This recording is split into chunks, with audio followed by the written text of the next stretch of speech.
All right. Welcome back, everyone, to CXplorers podcast with Jasper and myself, Daniel Chung. And today we have a wonderful guest whom I've known for a few years, David Wilson. Yeah. David, if you want to maybe just give our guests a quick introduction of who you are and who this new face is on our podcast. Yeah. Thanks for the invite, by the way. So David Wilson, currently founder of Impactify.cx.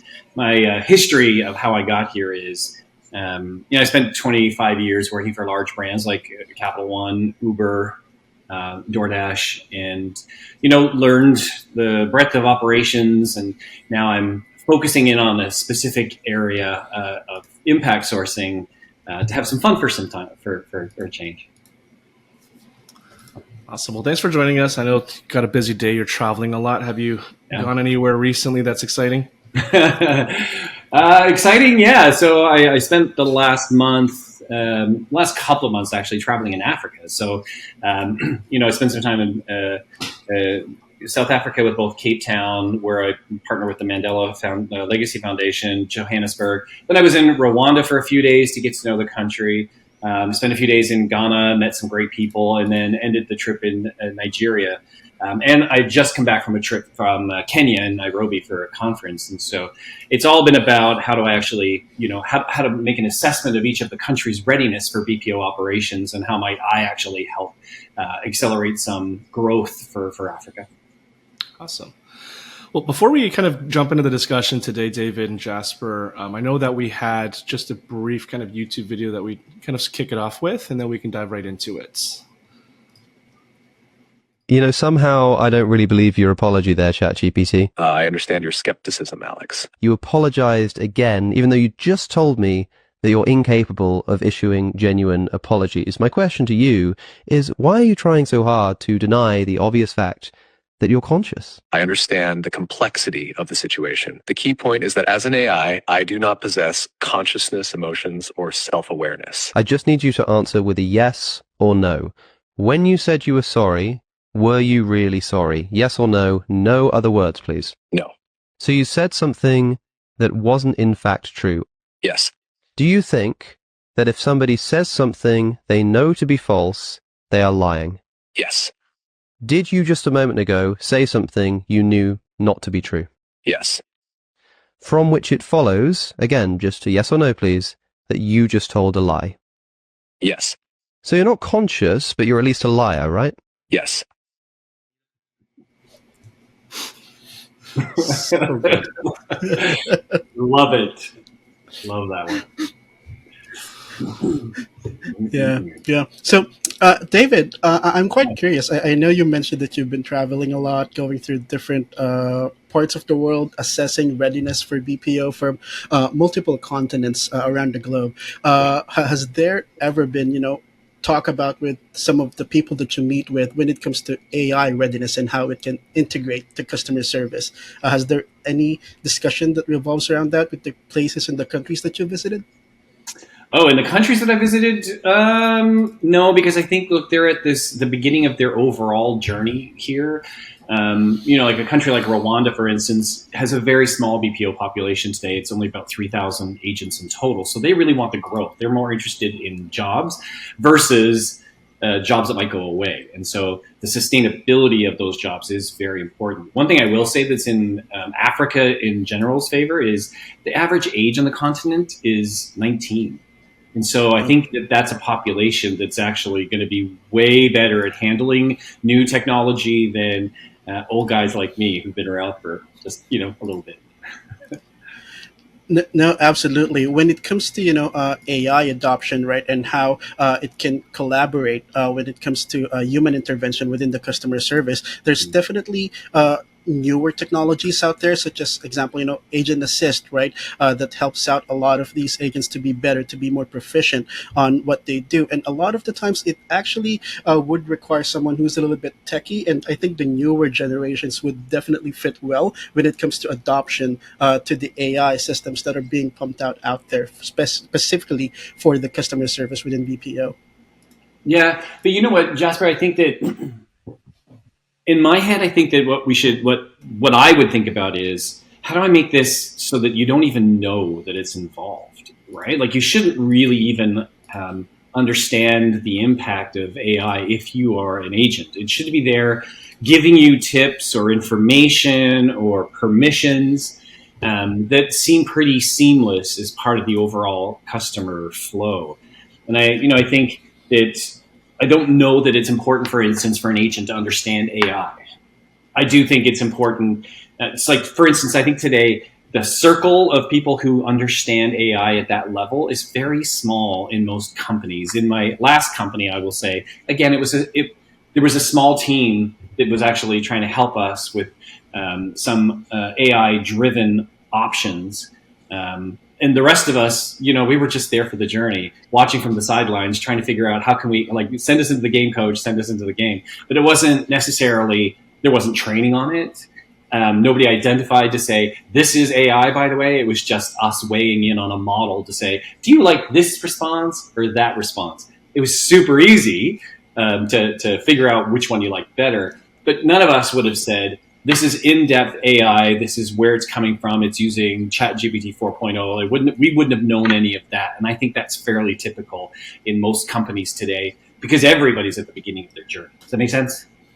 Yeah, that totally makes sense. And I know, Dan, we've tackled this, I think, on our earlier episode when we talked about what type of AI you would want to deploy, right, within your customer service, because we've divided it, David, into three things, right? You have your customer-facing AI, you have your agent-facing AI, and you have your support-facing AI. And from that, there's going to be sub-tiers to it, right? So for agent-facing AI, there's definitely that one that you just mentioned, agent assist, right, where agent doesn't really need to interact with AI, but AI would be giving it tips. AI would be giving you reminders that, hey, you've been a little bit rude on this customer. Can you kind of tone down? So there's definitely few options out there. And like what we have been saying on this podcast, before you even adopt AI, you would have to go back to your drawing board. You would have to first understand what really is the need of your company when you want to integrate AI into your workflow.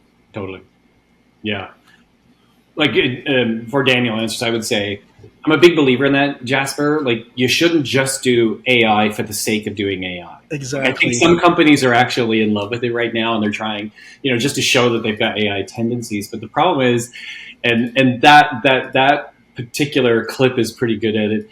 AI only understands what it is that you're throwing into it, right? And so if what you're throwing into it is terrible process or, not exactly truths, then what you're going to get out from it is exactly what you put into it. And so, I think all you do is do bad things faster with AI. And is that what you really want as a company? And so I think you're right. I think you really do have to figure out where can it really make a difference for me? It can't just be a shiny new object because we will all get bored with that very quickly. But you have to be very intentional and purposeful about where you use it. Sorry, Daniel, over to you. Yeah, I was just thinking because to your point, in some of the more developing and emerging markets where they may not be as AI and tech kind of focused or at that stage of maturity, Jasper, when you kind of mentioned the three tranches of where AI can be applied, whether it's agent, customer, or support facing, I think support facing is kind of the first use case for a lot of those organizations because, again, to David's point, your inputs are going to dictate how that AI works through different problem solving techniques.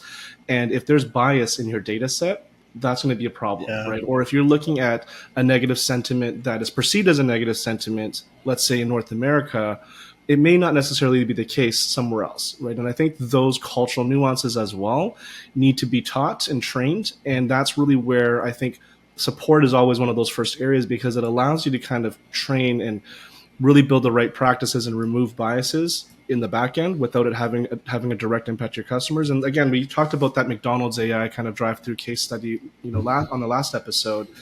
And when we look at McDonald's training program for anyone that's joining, one of their restaurant locations, they've been known, throughout the 90s, early 2000s as having one of the best kind of onboarding and training experiences. And a lot of other retailers even look to hire people from that because of that training program. Where was that kind of same rigor and consistency when it came to building their AI? Right. And it was, I think, just, okay, here's kind of all of the historical orders we get, throw them in, and now you're getting 55 ice creams with hot sauce on them. Right. And that's kind of where those are the guardrails that I think when we look at the support and then start looking at agent facing, you're going to be able to get a lot more objective data that can be clear of any bias. So that way you can start to test it out methodically in more kind of smaller chunks and calibrate when you roll that out for an agent facing type of technology or role. Hey, Absolutely. You know what I would add on to that too, Daniel? McDonald's has had 60 years to develop their training.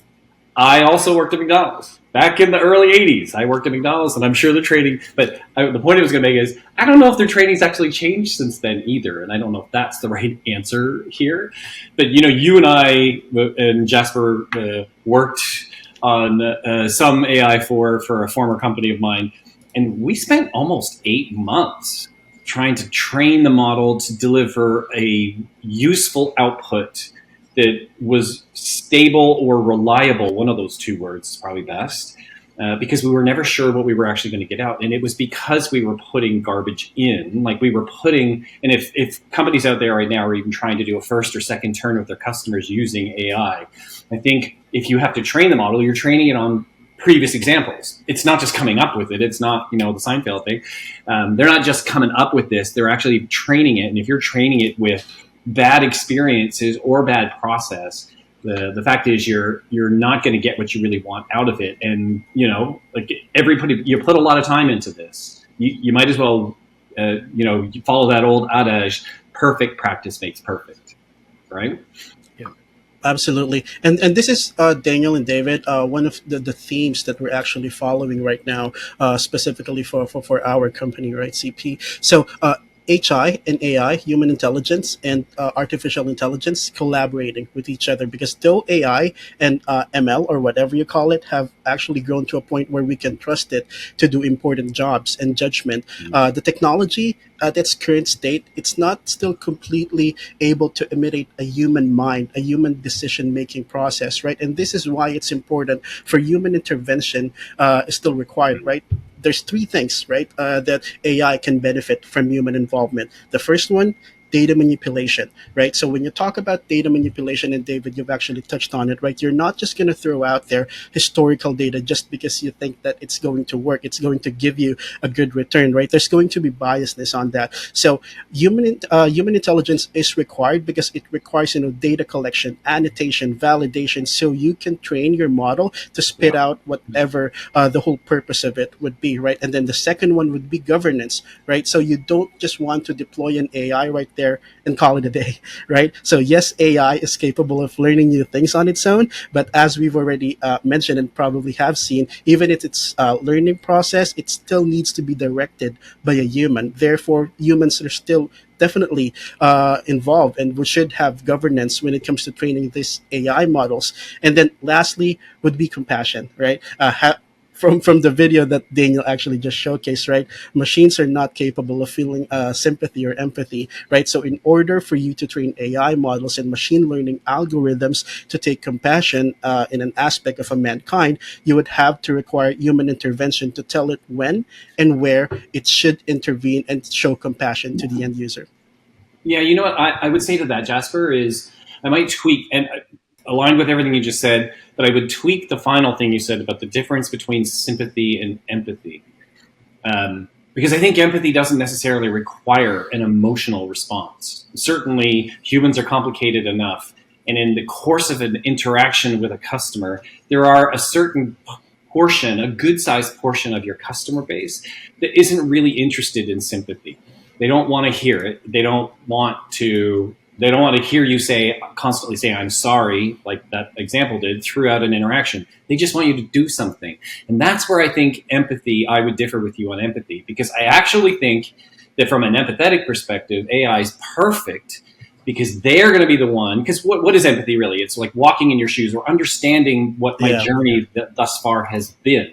And what better way to do that than a bunch of like some sources that can pull together from your internal CRM systems or your internal, your internal system, that can actually give you, okay, Jasper came into the flow here. He just recently did this on our site. He's been waiting 25 days for an order to come.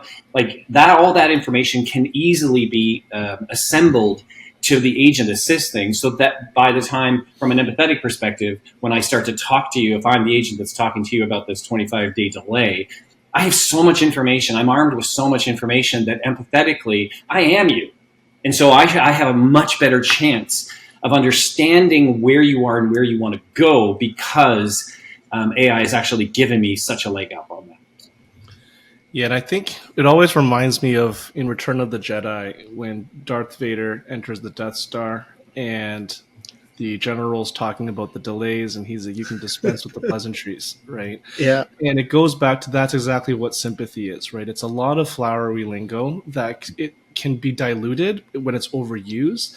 And I remember, David, when we were at a summit together, it was the whole house on fire analogy that was used around what empathy was. And that really resonated with me because, Jasper, when we look at kind of the difference of that is sympathy is if your house is on fire, and me and David are seeing it, me being sympathetic is like, oh my God, Jasper, I'm so sorry you lost your house and all your stuff inside is burning. And empathy would be David saying, where's your hose so I can put this thing out? And I think that's where AI can really absorb and understand what's this customer going through based on XYZ, based on what I've seen in the past. And rather than saying, I apologize for it, it's here's your resolution, here's who you need to talk to, here's who you need to email to take care of this case and submit it so that we can resolve that, right? Mm-hmm. And I think that's really where empathy is really around driving solutions and having that customer's back, right? And at the end of the day, they don't care how apologetic you are. It's like, hey, if Josh was able to solve my problem, that's all I cared about. That's why I messaged in. You know what would be really fun exercise to do? So you know what would be a really fun exercise to do? Would be to do that exercise when you're actually on your next customer support with a human to say, so you really don't mean I'm sorry, right? Look, there are times when you can say I'm sorry, but sometimes these sorries are scripted, and I don't mean it. I just want to get the action done, but my company tells me I have to say I'm sorry in this particular. Or asking how are you, right? It's become kind of the most kind of boilerplate greeting on the planet. So right, yeah. I was just about to say, to all of our listeners, I mean, this is like the creme de la creme of how important human intervention is. I mean, we were just talking about empathy and sympathy right now. Like, I have my own take on it. David definitely has his own take on it. And that's just the importance on how you want your AI to perform, right? So you need to be able to understand what type of data, what type of prerequisites, what type of requirement you want it to do before you actually throw out all the millions and millions of data that you have at your disposal. Yeah. Yeah. And, I was going to add one more thing too, because we'll probably touch on this too. I think my own learnings, and I'm still very new to AI, just like everybody, I guess. But one thing I have figured out is it's not an overnight solution. You can't just flip a switch and all of a sudden you have a perfect system. It takes a long time and a lot of data in order to train and get it there. To the point where you feel like it's reliable enough, and you shouldn't try and rush it, because I think that just opens you up to risk, and I'll just say it that way. Oh, absolutely, definitely. And David, talking about risk, right? I think connecting to what I asked you initially, you're Mr. Worldwide, going around the globe talking to different people. Dang, I hate that reputation. Go ahead. So. My question would be, has there ever been, discussions from the folks that you work with when it comes to data and risk privacy, when they show, some eagerness or some interest when it comes to taking in AI for their BPO?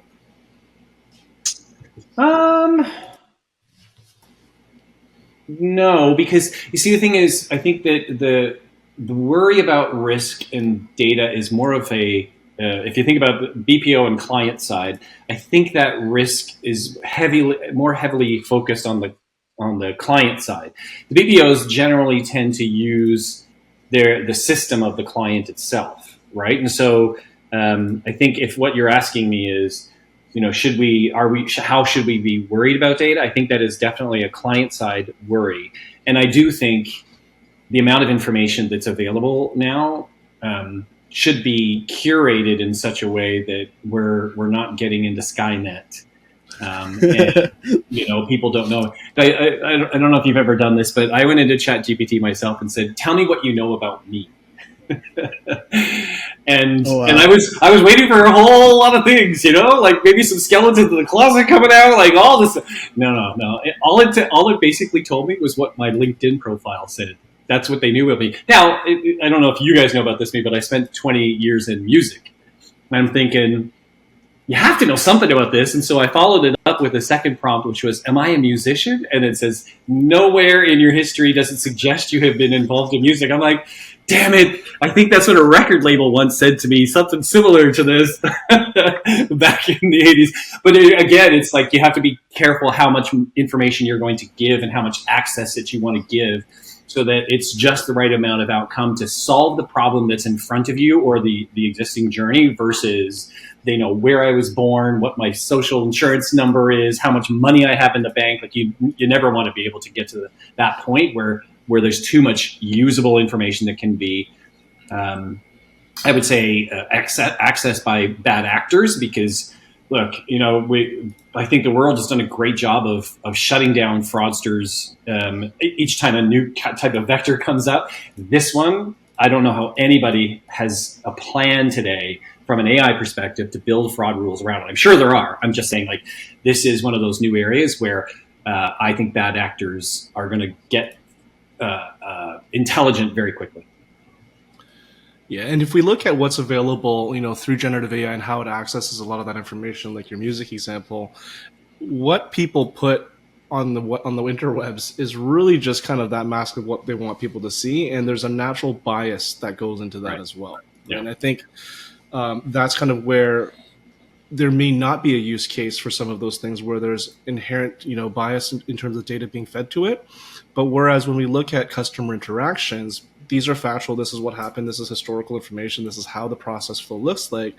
And there's really, I think, in more transactional types of, interactions, you don't really need to have that kind of thorough understanding of who they are, but really more so the insight on when AI should drive a human intervention.